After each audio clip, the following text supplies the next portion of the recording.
시청자 여러분 안녕하십니까? 서울시의회 플러스입니다. 첫 소식입니다.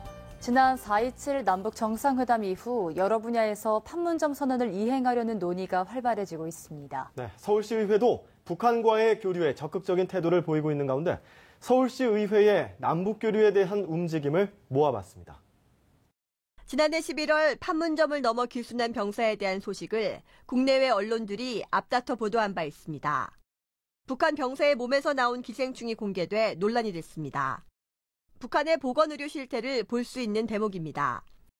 서울시의회 김혜련 의원에 따르면 탈북민 3,300여 명을 대상으로 결핵 피부 반응 검사를 시행한 결과 81%가 양성 반응을 보였습니다.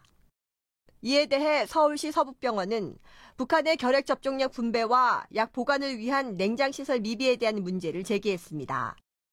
서울시의회는 대북 제재가 여전하지만 인도적인 차원에서 보건의료는 시급히 해결해야 한다는 입장입니다.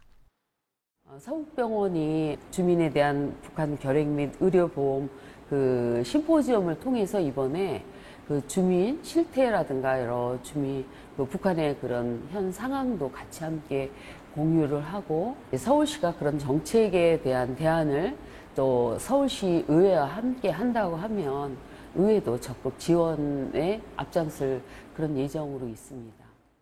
청소년들의 남북 교류에 대한 움직임도 활발합니다. 서울시 의회 김기대 의원은 통일의 주역은 기성세대가 아닌 청소년이라며 남북 청소년들의 지속 가능한 교류를 강조했습니다. 대북 제재에도 청소년들의 있는 미래에 대한 교육이라고 생각하고 미래에 대한 통일에 대한 준비라고 보기 때문에 기성세대보다도 청소년들이 더 활발하게 남북의 교류가 이루어지면 미래에는 통일도 이루어지리라고 봅니다. 더불어시 의회 차원의 남북평화교류연구회도 준비 중입니다. 서울시의회는 황인구 의원을 중심으로 가칭 서울평양교류연구회를 조직해 서울과 평양의 지방분권형 평화교류 활성화를 도모한다는 계획입니다. TBS 이혜진입니다. 한 해 뉴턴구역에서 발생하는 사고는 8천여 건, 대부분이 불법 주정차된 차량 때문입니다. 5일에 1명꼴로 인명피해도 발생하고 있는데요. 이에 서울시의회가 시나 자치구 차원의 명확한 대책 마련을 촉구했습니다. 유턴하던 차량이 급하게 핸들을 틀어 옆 차선으로 이동합니다. 맞은편에 서 있던 불법 주차 때문입니다. 아찔한 상황은 다른 차량도 마찬가지. 정차된 차량에 운전자가 갑자기 내리면서 사고가 날 뻔했습니다. 유턴 구간은 차량의 회전을 고려해 3차선 이상에 마련되어 있습니다. 하지만 이렇게 불법 주정차가 돼 있으면 도로폭이 좁아지기 때문에 사고 위험이나 교통 정체 가능성이 높아집니다. 한 해 평균 유턴 구간에서 발생하는 사고는 8천여 건에 달합니다. 특히 불법 주차는 차량 뒤 시야 확보에도 지장을 줘 교통사고에 직접적인 영향을 주고 있습니다. 유턴할 때는 큰 사고는 아니고 접촉사고는 많이 나죠. 도로가 확보 안 되고 횡단보도 하는 사람이 일로 건너기 때문에 아주 위험합니다. 서울시의회는 시나 자치구가 유턴구역 불법 주정차를 막기 위해 대책을 마련해야 한다고 촉구했습니다. 현재 기간별로 단속이 이루어지고는 있지만 주차 금지를 알리는 명확한 표시가 없어 혼선이 이어진다는 지적입니다. 점선으로 되어 있는 데도 있고 실선 하나는 주차는 안 되지만 정차는 가능하다 이런 표시더라고요. 일관성이 없이 나오다 보니까 운전자들도 헷갈리는 거죠. 시의회는 유턴구역 갓길 차선은 주정차 절대 금지를 알리는 황색 복선으로 통일하고 안내 표지판을 만들어야 한다고 주장했습니다. 한편 시내 불법 주정차 신고는 서울 스마트 불편 신고 애플리케이션을 통해 할 수 있습니다. 차량 번호와 위반 사실을 입증할 수 있는 사진이나 동영상을 촬영해 등록하면 됩니다. TBS 김승환입니다.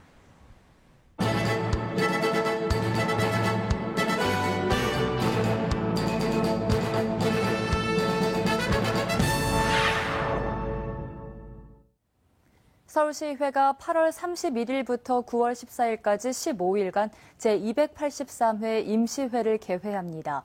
임시회 첫날인 31일은 2018년도 서울특별시의회 행정사무감사 시기 및 기간 결정의 건, 2018년도 제1회 서울특별시 추가경정 예산안 제출에 따른 시정연설 등 총 8건의 안건을 처리하고, 다음 달 3일은 교섭단체 대표연설, 서울시정 및 교육행정에 관한 질문을 진행합니다. 본회의 휴회 기간에는 각 상임위원회별 활동이 시작됩니다. 9월 13일에는 하루짜리 상임위를 가동하고 9월 14일 다시 본회의를 열어 상정된 안건을 처리한 후 제283회 임시회를 폐회할 예정입니다.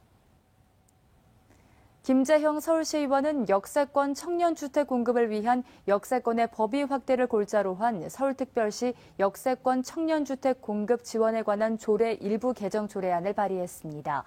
김 의원은 날로 심각해져가는 청년 세대의 주거 불안을 해소하고 중앙정부의 청년주택 30만 실 공급 목표를 달성하기 위해서는 청년 임대주택의 공급 확대가 절실하다고 말하며 조례를 발의하게 된 배경을 설명했습니다. 이 조례안은 올해 1월 개정된 민간 임대주택에 관한 특별법에서 역세권 등의 범위를 철도역, 환승시설, 산업단지, 인구 집정시설 및 조례로 정하는 시설로부터 1km 이내 지역으로 정한 법 개정 취지를 반영한 것입니다. 김 의원은 역세권 범위가 확대될 경우 사업 범위는 약 3km 정도 추가되고 청년주택 공급 가능 물량은 3만 1,000호 정도 증가할 것으로 예상되는 만큼 2030 청년 세대 주거난 해소에 기여할 수 있을 것이라고 기대감을 나타냈습니다. 지난 23일 이광호 서울시의원의 후원과 행복한 일 노무법인 연구소 주최로 직장 내 괴롭힘 근절 대책에 대한 기업의 대응 방안 및 해외 사례 토론회가 개최됐습니다.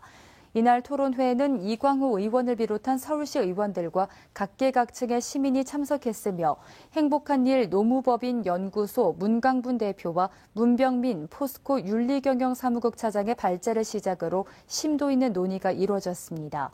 이 의원은 우리나라의 직장 내 괴롭힘 피해 문제가 끊이지 않고 있음을 지적하며 지난 7월 정부가 직장 등에서의 괴롭힘 근절 대책을 논의 확정해 생활 적폐 청산을 위한 제도적 장치를 마련한 만큼 인력 확충과 노동 환경 개선을 통해 실질적인 근절 대책을 수립해야 한다고 강조했습니다.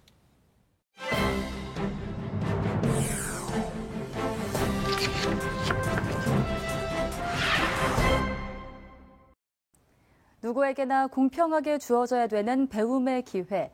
하지만 홀로 생활하기가 불편한 장애인들에게는 이마저도 꿈과 같은 이야기인데요.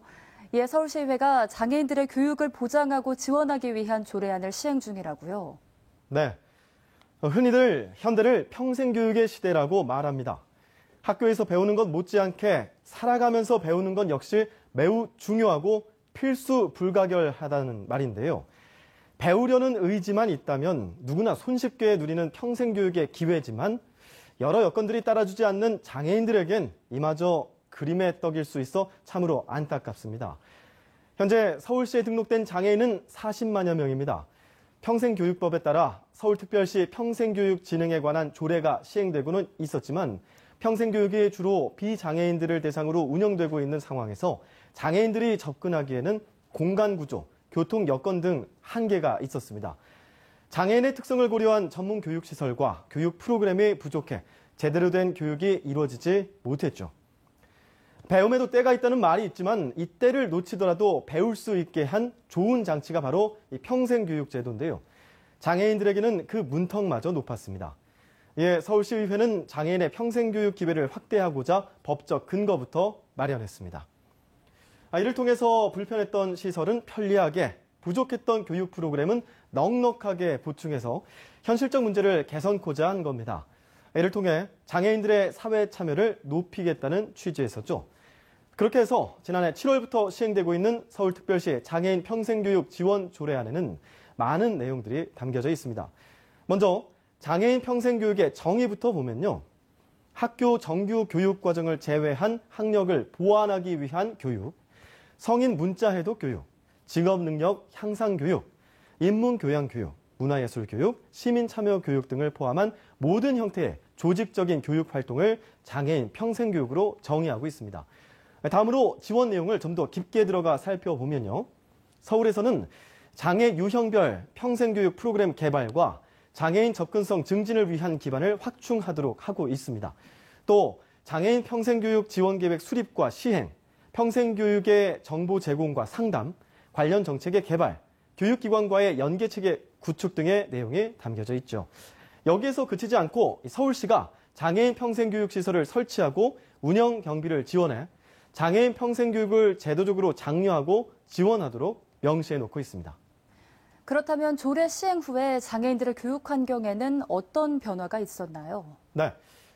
조례가 시행된 지 1년여가 지났는데요. 벌써부터 장애인 평생교육 환경에 조금씩 변화의 바람이 불고 있다고 합니다. 올해부터 서울시 발달장애인 평생교육센터가 10곳으로 확대됩니다. 이와 같은 내용은 올해 초 서울시가 발표한 2018년 달라지는 서울 복지에 담겨져 있습니다. 기존에는 서울시에 노원, 은평, 동작, 마포, 성동구 이렇게 5곳에서만 발달장애인 평생교육센터가 운영되고 있었는데요. 올해는 관악, 강동, 도봉, 종로, 성북구에 하나씩 총 5곳이 추가로 문을 엽니다. 발달장애인 평생교육센터에는 교육실과 체육실, 심리운동실과 심리안정실 등이 마련돼 있는데요. 여기서는 의사소통 교육부터 일상생활 훈련, 건강관리, 직업전환 교육, 그리고 일상 자립생활 교육 등이 진행됩니다. 여기서 끝이 아닙니다.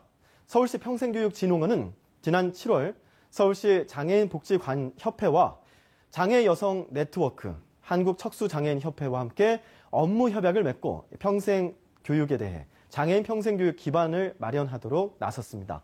그 첫 행사로 장애인과 함께하는 꼬리에 꼬리를 무는 인문학이라는 프로그램을 운영하고 있는데요. 8월부터 10월까지 장애인들에게 한국사와 공연예술 등을 주제로 인문학 강좌를 진행하고 있습니다. 이 프로그램을 시작으로 장애인들을 위한 평생교육 서비스가 더욱 확대됐으면 하는데요. 그만큼 많은 분들의 참여가 있어야겠죠. 프로그램별로 일정과 신청 방법이 다르다고 하니까요. 관심 있으신 분들은 서울시 평생교육진흥원 홈페이지를 서둘러 확인해 보시면 좋을 것 같습니다. 네, 사실 아직까지도 장애인과 비장애인에게 평등한 교육 환경이 조성돼 있다고 말하긴 어려운 게 사실인데요. 서울시회의 끊임없는 고민과 노력이 차별 없는 사회, 누구에게나 평등한 서울시 조성에 한 걸음 더 다가갈 수 있길 기대해 보겠습니다.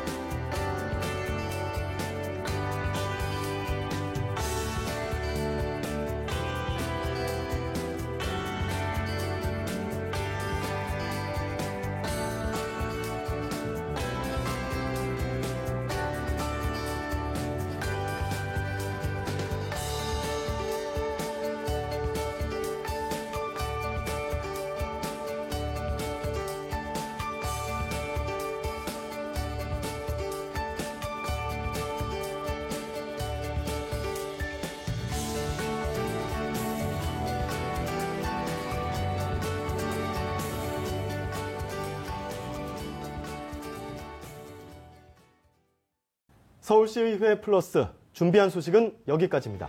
다음 시간 더 알찬 소식으로 찾아뵙겠습니다. 시청해주신 여러분 고맙습니다.